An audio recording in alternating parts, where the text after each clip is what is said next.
સમાચાર મળ્યા છે કે ખેડૂની બાજુમાં આવેલી એક કંપનીમાં ઇન્કમ ટેક્સની રેડ પડી છે. શું છે સમગ્ર હકીકત થોડા સમયમાં જાણવા મળશે. પણ મિત્રો આપણે જણાવી દઈએ કે કચ્છમાં ઘણા બધા ઔદ્યોગિક એકમો છે, કંપનીઓ છે, પણ એ બધાએ પોતાની નૈતિક જવાબદારી હોય છે, સામાજિક દાયિત્વ નિભાવવાની, જેને CSR કહેવામાં આવે છે, કોર્પોરેટ સોશિયલ રિસ્પોન્સિબિલિટી.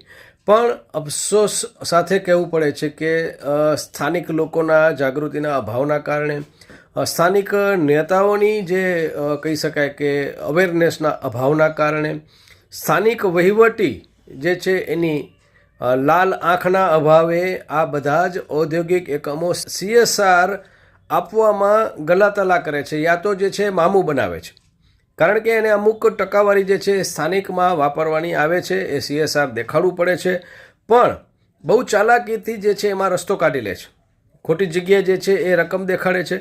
પણ સાચા અર્થમાં જે સ્થાનિક જે વિસ્તાર છે, CSR એટલે કે કોર્પોરેટ સોશિયલ રિસ્પોન્સિબિલિટી, જે કંપનીની આજુબાજુના ઇફેક્ટેડ વિલેજીસ છે, વિસ્તાર છે, ત્યાં એમને ઘણા બધા કામો કરવાના હોય છે, પણ અમુક લોકોને સાચવી લીધા એટલે કે CSRનું કામ જે છે અભેરાય ઉપર ચડાવી દેવાનું.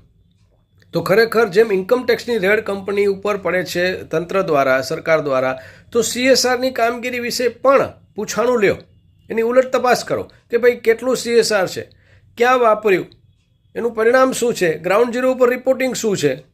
તો ખરેખર ઘણા બધા કૌભાંડો બહાર આવશે. નમસ્કાર, હું જામ જયમલસિંહ જાડેજા, મા ન્યૂઝ, મા આશાપુરા ન્યૂઝ, કચ્છ, ગુજરાત.